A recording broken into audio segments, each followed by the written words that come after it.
En la historia, la música no ha sido solo un entretenimiento o un arte para el deleite personal. Muchas veces, ha sido un arma poderosa, un lenguaje capaz de encender revoluciones, sostener ideologías o desafiar regímenes. Dos nombres representan como pocos esta tensión entre música y política.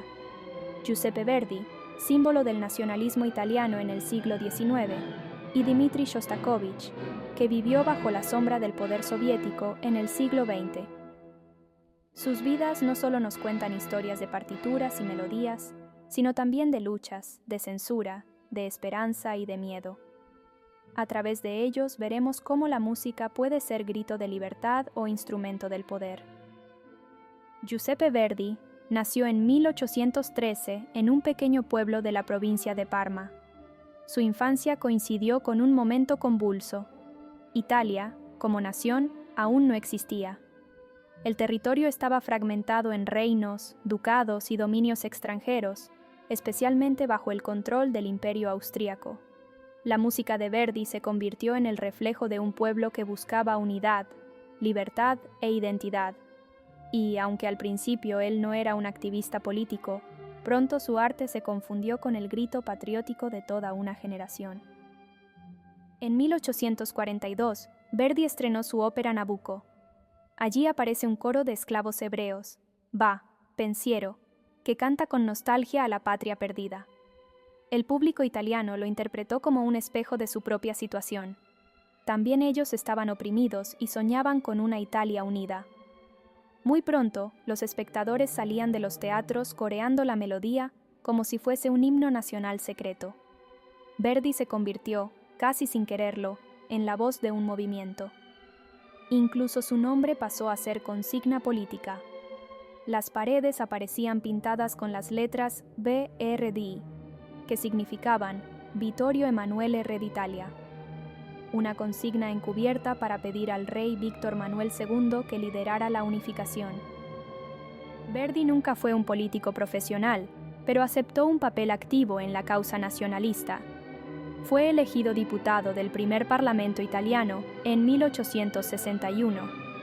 Su compromiso era claro: usar la música como un lenguaje que uniera a un pueblo dividido. El escritor Alessandro Manzoni, uno de los símbolos intelectuales del Risorgimento, era para Verdi una inspiración moral. Tras su muerte, Verdi compuso la Messa da Requiem, que aunque era música sacra, fue recibida como un homenaje a la nación misma. Con el tiempo, Verdi se convirtió en el gran mito cultural de Italia. Cuando murió en 1901, más de 200.000 personas acompañaron su funeral en Milán. Todos entonaron espontáneamente el va, pensiero. Era la prueba definitiva de que, en la memoria popular, su música ya no era solo arte, era símbolo político, identidad compartida, una patria hecha melodía. Dmitri Shostakovich nació en 1906 en San Petersburgo, poco antes de que la Revolución Rusa transformara el mundo. Creció en un país marcado por guerras, hambrunas y la promesa de un nuevo orden socialista. Desde joven mostró un talento musical excepcional. Su primera sinfonía, compuesta a los 19 años, lo lanzó al estrellato. Era moderno, atrevido, vanguardista.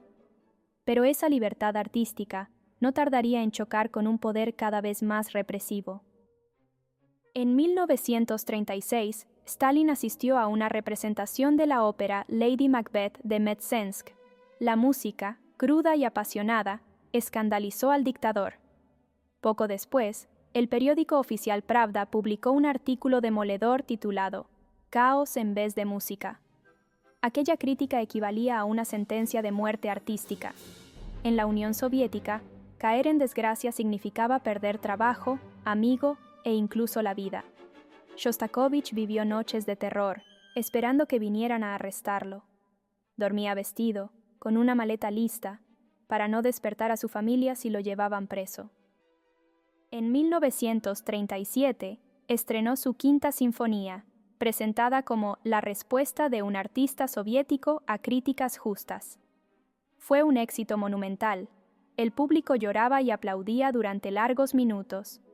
Pero hasta hoy, los críticos se preguntan, ¿Era un acto de obediencia al régimen o una obra irónica que escondía un grito de dolor? El final triunfal puede escucharse como celebración patriótica o como una marcha forzada, grotesca, bajo la bota del poder.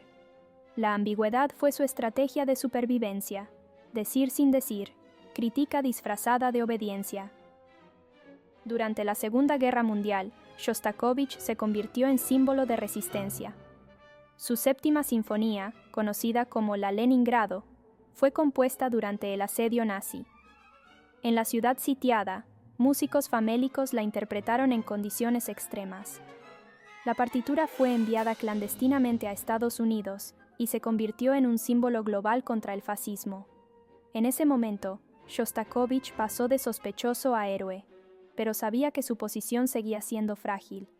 Con Stalin, el favor político podía cambiar en cualquier instante. Tras la guerra, la tensión volvió. En 1948, el régimen acusó de formalismo a Shostakovich y otros compositores como Prokofiev y Khachaturian por no seguir las directrices del realismo socialista. Su música fue prohibida, se le obligó a firmar declaraciones de arrepentimiento. En público sonreía y obedecía. En privado, componía obras íntimas cargadas de ironía y tristeza. Muchos de sus cuartetos de cuerdas son leídos como confesiones personales, llenas de angustia, sarcasmo y desafío oculto. Para algunos, Shostakovich fue el maestro del doble lenguaje. Componía para el poder y al mismo tiempo contra él. Tras la muerte de Stalin en 1953, la situación se relajó, aunque nunca del todo. Shostakovich fue rehabilitado, recibió premios y cargos oficiales, pero su música siguió siendo un espejo de su tiempo. Una mezcla de dolor, ironía y resistencia. Murió en 1975, dejando un legado que aún hoy nos interroga. ¿Cómo sobrevivir como artista bajo un régimen que vigila cada nota? ¿Cómo decir la verdad sin decirla? Verdi y Shostakovich vivieron en mundos muy distintos. El primero se convirtió en la voz de un pueblo que luchaba por nacer como nación. El segundo sobrevivió en un estado totalitario que intentaba controlar incluso las melodías. Y, sin embargo, ambos nos muestran el poder de la música como lenguaje político, para movilizar multitudes, para dar esperanza, para resistir, a veces clara como un himno, otras escondida entre ironías y dobles sentidos. La música se convierte en un campo de batalla. Cuando escuchamos el coro de Va, pensiero, sentimos la nostalgia de una patria soñada. Cuando escuchamos el final de la Quinta Sinfonía de Shostakovich, percibimos la ambigüedad de un artista atrapado entre el aplauso y el miedo. La música no cambia gobiernos por sí sola, pero puede encender corazones, sostener identidades y dejar testimonio de la historia. Verdi y Shostakovich lo sabían. Cada nota puede ser un acto político,